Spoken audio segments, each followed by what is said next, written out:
Bonjour, alors aujourd'hui on va voir le lemme d'Artine. Le lemme d'Artine, c'est le terrier du lapin qui va nous amener vers le monde des merveilles de la théorie de Galois.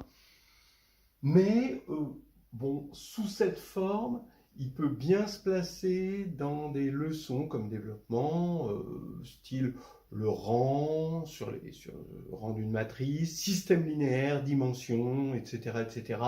Et évidemment, extension de corps, voilà, quoi, tout ce qui est sur les corps. Pas sur les corps finis, mais sur les corps en général. Donc on va voir ce lemme d'Artine, voir que finalement la preuve est pas très difficile, mais très astucieuse quand même. Alors, avant le lemme d'Artine, il y a ce qu'on appelle communément le lemme de Dedekind, qui dit que si L et L' sont deux corps et les sigma i de 1 à n des morphismes de corps 2 à 2 distincts, alors il convient de rappeler que, évidemment, les morphismes de corps ne forment pas un espace vectoriel, mais ils sont indépendants dans la structure de L' espace vectoriel des fonctions de L vers L', par exemple. Voilà. Alors, la preuve est vraiment simple, astucieuse. On va supposer qu'il existe des lambda i non tous nuls, tels que quel que soit x dans L, la somme des lambda i, sigma i de x, ça fait 0. Voilà. Bon, et on va faire une récurrence sur n. Si n égale 1, eh ben c'est bon. Sigma 1 est non nul. Maintenant, si n est strictement supérieur à 1, donc on fait une récurrence maintenant, mais avec n strictement supérieur à 1, et on va se ramener au cas plus petit que n, récurrence forte si vous voulez. On va avoir maintenant deux éléments distincts puisque n est strictement supérieur à 1, sigma 1 et sigma n, et comme ils sont distincts, il existe un z dans L tel que sigma 1 de z est différent de sigma n de z. Donc cette égalité-là, d'une part, je l'applique à zx, je remplace x par zx, et avec la propriété de morphisme de corps, je vais avoir ceci. Et je vais aussi, indépendamment, la multiplier par sigma n de z. Donc je vais avoir ceci. Ce qui va faire que quand je vais soustraire, eh bien je vais avoir élimination ici du nème terme, et je vais avoir une plus petite relation linéaire entre les sigma i, et elle est non nulle, parce que justement, ici, on va avoir lambda 1. Alors, bon, évidemment, je vais supposer, ici, on peut toujours supposer que lambda 1 est non nul. On fait la suite, quitte à permuter les sigma i. Donc lambda 1 est non nul, et je vais avoir comme coefficient lambda 1 facteur de sigma 1 de z moins sigma n de z, qui est non nul. Ça va me permettre d'appliquer ma récurrence. Voilà, donc le lemme de Dedekind, il est simple. Le lemme d'Artine, maintenant, dit que si h est égal à sigma 1 jusqu'à sigma n, et h est un sous-groupe d'automorphisme de L, on pose K l'ensemble des H invariants de L, donc il s'agit des éléments X de L tels que sigma I de X est égal à X quel que soit I, voilà. Et il se trouve que K est un corps, bon ça c'est assez évident, et on va avoir la dimension de L sur K qui est égale exactement à N, c'est-à-dire à l'ordre de H. Alors, dans un premier temps, on va démontrer supérieur ou égal, dans un deuxième temps, inférieur ou égal, et vous allez voir que le supérieur ou égal n'utilise pas la structure de groupe de H, en revanche, le inférieur ou égal l'utilise. Alors, supérieur ou égal, supposons que ce soit strictement plus petit que n, donc ce serait de dimension finie, et je pourrais avoir une K base de L. Bon, je choisis une K base EJ de L, et sigma i de EJ, j'en fais une matrice nm, d'accord. Voilà, les sigma i arrivent en ligne comme ça, et les EJ là en colonne, et j'appelle grand M cette matrice. Elle est à coefficient bien sûr dans L. Les lignes de M, j'affirme qu'elles sont indépendantes. Alors pourquoi elles sont indépendantes? Ça va venir du lemme de Dedekind évidemment. Si je choisis lambda i non tous nuls, tel que si je dois choisir une relation de dépendance entre les lignes, ça veut dire que quel que soit j, je vais avoir cette somme-là qui va être nulle, d'accord, la somme des lambda i, sigma i de ej, pour i allant de 1 à n, alors je vais montrer que je vais obtenir quelque chose comme ceci, donc une contradiction. Pourquoi? Parce que si je prends x quelconque dans n, il s'exprime en fonction des ej comme combinaison linéaire, mais comme c'est sur k, d'accord, ça c'est important, d'accord, c'est une k base, les xj, x est égal à la somme de xj ej avec xj dans k, ce qui va faire que sigma i de x, c'est somme de xj sigma i de ej. D'accord, le xj, il est invariant par les sigma i, et donc il sort de sigma, il s'échappe ici.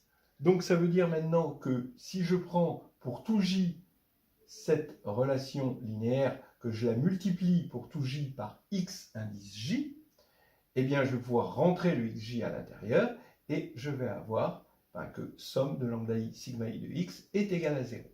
Et donc ça, on a pris x quelconque, et là c'est une absurdité, parce que les lambda i ne sont pas tous nuls, or c'est en contradiction avec le lemme de Dedekind. Ce qui est absurde, parce que si m, petit m, était strictement plus petit que n, eh le rang de m serait strictement plus petit que n, et on ne pourrait pas avoir n lignes indépendantes, évidemment. Voilà, donc ça c'est déjà un premier temps. Deuxième temps, l'inégalité dans l'autre sens, c'est-à-dire qu'on va montrer que ceci est plus petit que n. Ce qu'il faut montrer, c'est que à chaque fois que vous avez n plus 1 vecteurs dans L, eh bien, ils sont liés sur K. Il y a une relation de dépendance sur K. Et on va partir de n plus 1 vecteurs et on va construire une relation de dépendance. Donc pour ça, voici la matrice n égale sigma i moins 1 de ej. Alors j va de 1 à n plus 1 et i toujours de 1 à n. Bon, j'ai mis le moins 1, c'est une petite coquetterie, si on ne veut pas ne pas le mettre, c'est pas grave. J'affirme évidemment que les n plus 1 colonnes sont liées, parce que ce sont n plus 1 vecteurs dans un espace de dimension n, bien sûr. Donc il y a une relation de liaison, il y a trop de colonnes par rapport à ce qu'il y a de lignes, et on va avoir une relation de liaison non nulle, c'est-à-dire que les lambda j sont non tous nuls. Et on va avoir cette relation de liaison, et cette relation de liaison, là, cette fois-ci, est valable quel que soit i. D'accord? Une somme de j égale 1 à n plus 1. J'applique maintenant sigma i à cette relation de liaison, qui était pour i, et donc je vais avoir les relations somme de j égale 1 à n plus 1 de sigma i de lambda j, ej, bien sûr, égale 0. Et ça, pour tout i. Donc maintenant, je vais bêtement faire la somme de toutes ces égalités et je vais récupérer les termes en ej. Qu'est-ce que c'est le terme en ej? Ça va être la somme des sigma i de lambda j. Et la somme des sigma i de lambda j, j'appelle ça la trace. Donc, bon, ça s'appelle la trace, c'est pas moi qui l'appelle la trace, évidemment. Donc, c'est trace de lambda j. Mais qu'est-ce que c'est trace de lambda j? Regardez, trace de x, c'est la somme des sigma i de x. Quand vous prenez un sigma dans H, c'est forcément un sigma j, d'accord? Et quand vous allez appliquer sigma j à trace de x, vous voyez que, étant donné que tout le groupe est ici et qu'on a fait la somme sur tous les éléments du groupe, eh bien, on ne fait qu'une translation, donc une bijection de H dans H, et la somme, ici, va rester la même. Donc, trace de x est invariant par H. Donc, il est dans K. Voilà. C'est pour ça que ici, je vous disais, H, on va se servir dans cette inégalité que c'est un groupe, alors qu'ici, non. Voilà. Donc, on a une relation de liaison. Alors, attention, c'est somme de traces de lambda j, ej égale 0. Donc, on voit bien que les ej sont K liés, sauf, et là, on a un petit acquis de conscience, c'est qu'on va se dire, oui, mais est-ce que ce n'est pas une relation de liaison triviale et donc pas une relation de liaison? Qu'est-ce qui se passerait s'il est si toutes les traces de lambda j étaient nulles. Ah, on sera embêté. Donc, on n'est plus bien loin. Il se trouve que la trace, ça va être une application, on vient de le dire, de L vers K, qui est d'ailleurs, vous pouvez vérifier, K linéaire, mais bon, ça c'est pas grave. Mais elle est surtout non nulle. Pourquoi? Parce que si la trace était une application nulle, eh bien, ce serait contraire au lemme de Dedekind qui dit que ceci est libre. Donc, on est sûr qu'il existe un Z tel que trace de Z est différente de 0. Maintenant, de la relation de liaison ici, je sais qu'il existe un J tel que lambda J est différent de 0. Donc, je vais faire Z lambda J moins 1. Je vais multiplier cette relation par Z lambda J moins 1, de sorte à être sûr qu'en J, j'aurai un Z ici. Et donc, quand j'aurai ma formule de trace, eh bien ici, j'aurai trace de Z. Donc, je suis sûr d'avoir une relation non triviale en modifiant les lambda J et en multipliant par ce nombre-là. Voilà. Et maintenant, on a trouvé notre relation et on a obtenu l'inégalité inverse et le lemme d'Artin. Maintenant, on va voir comment le lemme d'Artin peut nous aider à obtenir un début de correspondance de Galois. Donc finalement, le lemme d'Artin disait que si on a un sous-groupe fini de haute de L, alors le degré de L sur le corps d'invariant de H invariant de L est égal exactement à l'ordre de H. Voilà.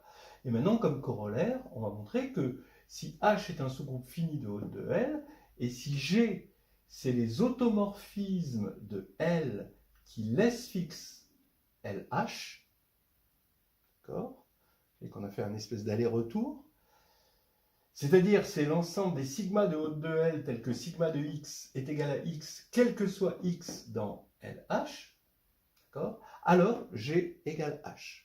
Alors d'abord, ça c'est important, parce que ça veut dire que à partir du moment où j'ai un sous-groupe H fini de haute de L, je peux lui associer un corps, LH, qui est un sous-corps de L, et maintenant, comment je fais pour récupérer, à partir de ce corps que je vais appeler K maintenant, comment je fais pour récupérer H? Eh bien, simplement, je vais regarder les automorphismes de L qui laissent fixe K. Donc déjà, on n'a pas tout à fait une bijection, mais au moins, on en a une amorce, d'accord? Une bijection qu'on appelle correspondance de Galois. Bien, alors ça c'était les motivations, maintenant allons-y pour la preuve. Donc d'abord, il est évident que H est inclus dans G. Ben oui, parce que si je prends sigma dans H, eh bien forcément c'est un automorphisme de L. Pour qu'il soit dans G, il suffit qu'il fixe les éléments de LH. Mais oui, puisque les éléments de H, de LH, c'est ceux qui sont fixés par H. Donc forcément, comme sigma est dans H, il fixe LH. Donc là, ça c'est l'inclusion évidente. Bien, donc H est inclus dans G. Alors maintenant, on va montrer que LH est inclus dans LG. Ben oui, parce que si vous prenez X dans LH, ben c'est une tautologie. Sigma, il faut montrer qu'il est, s'il est H invariant, alors il est G invariant. Ben oui, c'est une tautologie, parce que sigma, c'est dans G, c'est justement l'ensemble des automorphismes qui laissent fixe les éléments de LH. Donc là, c'est encore plus facile. Donc ici, vous avez cette tautologie. Et donc, regardez, vous avez LH qui est inclus dans LG, qui est inclus dans L, ce qui veut dire que le degré de l'extension ici de L sur LG est plus petit que le degré de l'extension de L sur LH. Mais d'après le lemme d'Artin, ça c'est le cardinal de G et ça c'est le cardinal de H. Donc G est le cardinal plus petit ici. Or, on avait cette inclusion, donc on a G égale H. Et voilà, c'était le lemme d'Artin et évidemment l'invitation à la théorie de Galois. Tout en faisant un petit développement sympathique qui peut se placer brillamment dans certaines leçons.